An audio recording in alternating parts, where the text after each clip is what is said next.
O que está por trás dos tumultos e paralisações dos caminhoneiros pelo Brasil afora? Foi a vitória do candidato Lula? Não. A coisa vai muito mais além. Trata-se do sentimento de impotência que tomou conta da categoria e de vários outros apoiadores e simpatizantes da mesma causa. A impotência vem do fato de não poder checar se o voto dado foi mesmo para o candidato escolhido. No passado, quando a dúvida pairava, se pedia a recontagem. Mas com o atual sistema eleitoral, o brasileiro não ficou sequer com o direito a um pequeno recibo com o nome do candidato que votou.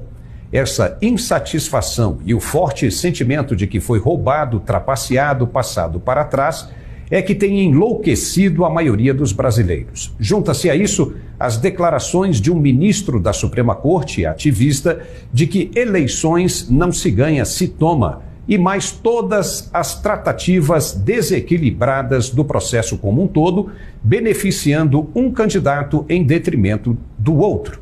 Tudo isso e mais algumas coisas trazem a sensação de revolta e impotência.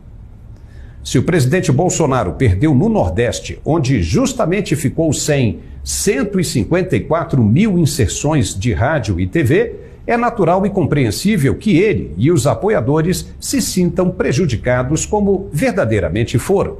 Quem sabe se ele tivesse tido as inserções corretas, o número de eleitores não teria sido maior?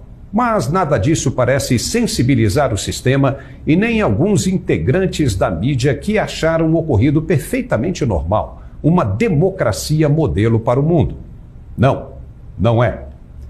Então tudo isso deixa uma nítida impressão no brasileiro que o processo eleitoral com suas urnas eletrônicas obsoletas foi inteiramente montado para fazer o eleitor acreditar naquilo que o sistema queria.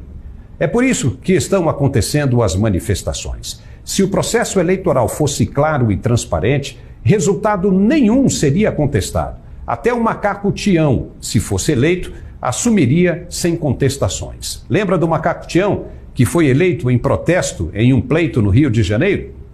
Pois é, do jeito que está o nosso sistema eleitoral, só fica a impressão de fraude.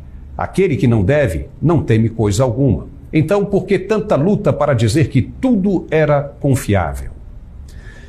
Empurrar uma decisão goela abaixo, com base no que diz um pequeno grupo de controle, não é suficiente para calar aquele que anseia por justiça. Não tem jeito.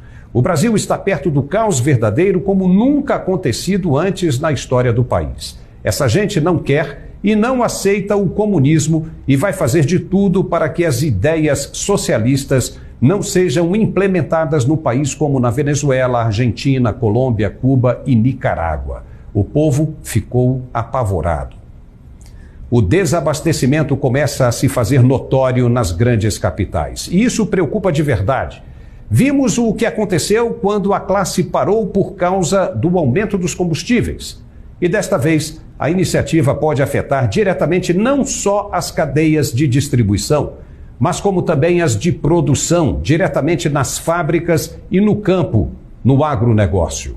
E para piorar ainda mais a situação, o presidente eleito se encontrou com o líder da Argentina, Alberto Fernandes, prometendo a união da América Latina de esquerda e confirmando uma mesma linha de pensamento única.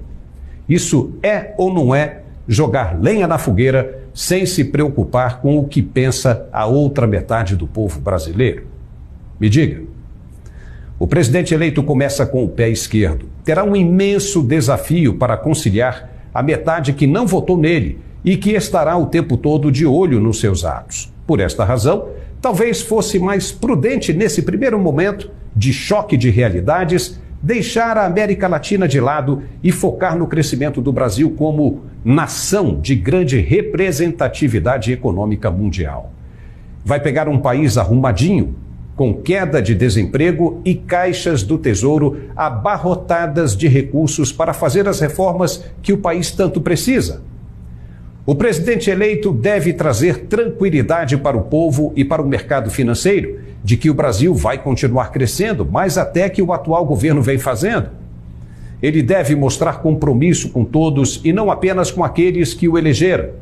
Não deve ter sentimentos de exclusão e nem de revanchismos. Um presidente da República deve ser um profissional a serviço do país como um todo. E democracia é o respeito das divergências. Se não houver esse pensamento, só vai restar a ditadura que essa mesma esquerda combateu no passado.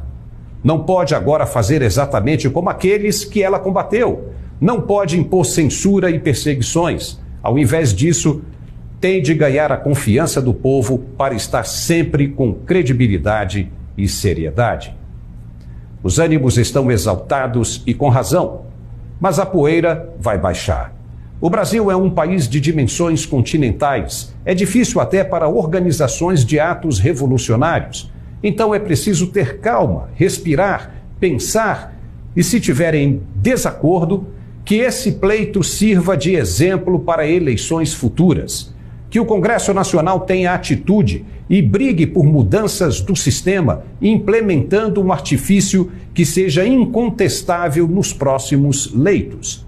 Afinal, nada ainda atingiu a perfeição e devemos sempre estar no caminho do aprimoramento. Caso contrário, teremos dúvidas intermináveis sobre quem leva a melhor. A coisa é simples, basta ter inteligência para operar. Ficamos por aqui. Um forte abraço. Uai, seu app de vídeos curtos.